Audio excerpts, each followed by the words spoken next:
हमारे आसपास देखिए, स्मार्टफोन, इलेक्ट्रिक कारें, घर के अप्लायंसेस, इन सब में एक चीज कॉमन है, वो है तांबा। और यही साधारण सी दिखने वाली धातु अब धीरे धीरे दुनिया के सबसे जरूरी और कह सकते कीमती संसाधनों में से एक बनती जा रही है। चलिए आज इसी की कहानी को जरा गहराई से समझते हैं कि आखिर ऐसा हो क्यों रहा है। तो आज हम क्या क्या देखने वाले हैं। सबसे पहले, तांबे को नया तेल क्यों कहा जा रहा है। फिर इसे चट्टान से निकालकर हमारे इस्तेमाल लायक तार में बदलना कितना मुश्किल है। इसके बाद समझेंगे कि इस धातु के कारोबार में पैसा कैसे बनता है। फिर देखेंगे कि भारत इस पूरी पहेली में कहाँ खड़ा है, और आखिर में बात करेंगे कि क्या हम सच में तांबे की एक बड़ी कमी की तरफ बढ़ रहे हैं।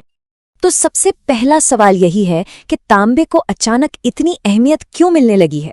इसका सीधा सा जवाब है हमारी दुनिया का इलेक्ट्रिफिकेशन, मतलब हर चीज का बिजली से चलना। जैसे जैसे हम क्लीन और ग्रीन एनर्जी की तरफ बढ़ रहे हैं, तांबे की भूमिका पहले से कहीं ज्यादा बड़ी और जरूरी होती जा रही है।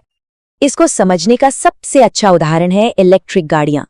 देखिए, एक नॉर्मल पेट्रोल कार में करीब 20 से 25 किलो तांबा लगता है, वहीं एक इलेक्ट्रिक गाड़ी में 80 से 90 किलो, मतलब लगभग 4 गुना ज्यादा।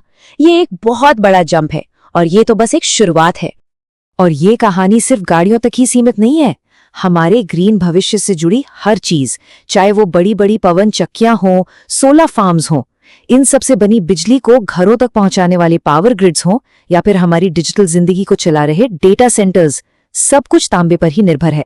मतलब डिमांड हर तरफ से और बहुत तेजी से बढ़ रही है। अच्छा, तो एक सवाल मन में आ सकता है कि अगर तांबा इतना जरूरी है तो हम इसकी जगह कुछ और क्यों नहीं इस्तेमाल कर लेते। असल में इसका कोई आसान विकल्प है ही नहीं। एल्यूमिनियम उतनी अच्छी तरह से बिजली कंडक्ट नहीं करता और गर्मी भी नहीं झेल पाता। चांदी एक बेहतर विकल्प है, पर वो इतनी महंगी है कि उसे हर जगह इस्तेमाल करने के बारे में सोचा भी नहीं जा सकता। तो तांबा अपनी जगह पर कह सकते हैं लाजवाब है।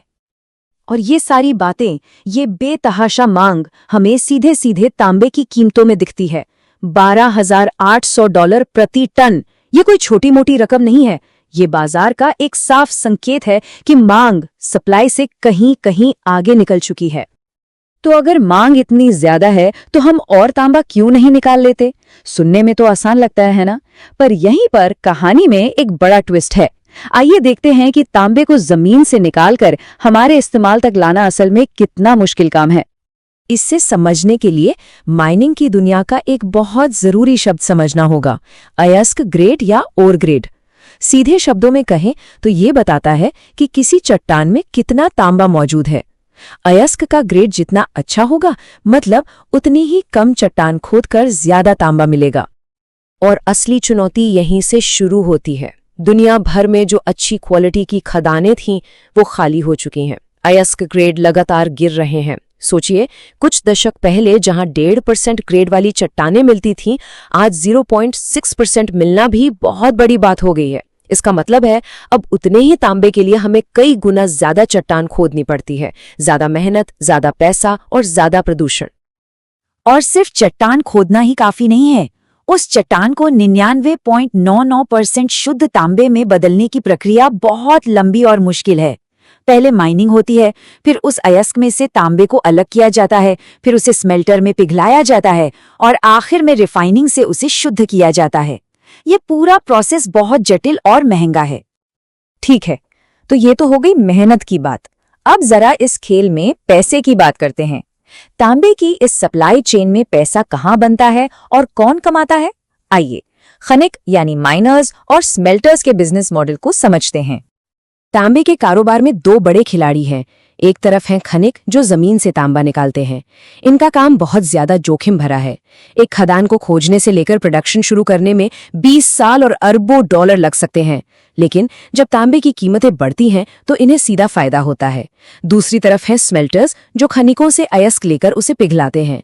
इनका खेल वॉल्यूम का है और ये प्रोसेसिंग फीस पर काम करते हैं। और स्मेल्टर्स के लिए हालात इस वक्त कुछ ठीक नहीं हैं। उनकी जो प्रोसेसिंग फीस है, जिसे TCRC भी कहते हैं, वो पिछले एक दशक में $100 से गिरकर सिर्फ $20 रह गई है। ये बहुत बड़ी गिरावट है, और ऐसा इसलिए हुआ क्योंकि दुनिया में अयस्क पिघलाने की क्षमता तो बहुत बढ़ गई, लेकिन खदानों से अयस्क उतना निकल ही नहीं रहा। अब इस पूरी ग्लोबल कहानी को भारत के चश्मे से देखते हैं। यहाँ तांबे की कहानी और भी दिलचस्प हो जाती है, क्योंकि यहाँ मांग तो आसमान छू रही है, लेकिन घरेलू सप्लाई लगभग ना के बराबर है। जरा इन आंकड़ों को देखिए, ये भारत की कहानी साफ साफ बताते हैं। भारत में हर साल करीब 18 लाख टन तांबे की खपत होती है, और हम अपने देश में खनन से कितना निकाल पाते हैं? सिर्फ 50,000 टन। ये एक बहुत बड़ा गैप है, जिसका सीधा मतलब है कि हम अपनी जरूरतों के लिए आयात पर बहुत ज्यादा निर्भर हैं। और मजे की बात यह है कि भारत की कहानी हमेशा से ऐसी नहीं थी। एक वक्त था जब भारत रिफाइंड तांबे का एक नेट एक्सपोर्टर हुआ करता था, लेकिन 2018 में जब तूतीकोरिन का बड़ा स्टेरलाइट स्मेल्टर प्लांट बंद हुआ तो पूरी तस्वीर बदल गई। हम रातों रात एक एक्सपोर्टर से इंपोर्टर बन गए। और ये जो भारत की कहानी है ना, ये एक तरह से पूरी दुनिया की कहानी का आईना है। ये सिर्फ एक देश की समस्या नहीं है, ये एक वैश्विक समस्या है।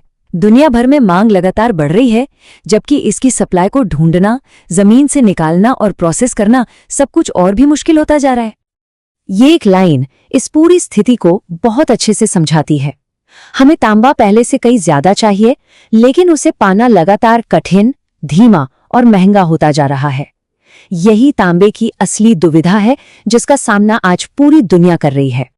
तो आखिर में हम एक बहुत बड़े सवाल पर आकर खड़े हो जाते हैं। हमारा जो ग्रीन भविष्य का सपना है वो तांबे पर टिका है, लेकिन इस खींचतान में पहले क्या टूटेगा? हमारी कभी न खत्म होने वाली मांग, या फिर उसे पूरा करने वाली ये नाजुक सप्लाई चेन? इस सवाल का जवाब ही हमारे आने वाले कल को आकार देगा।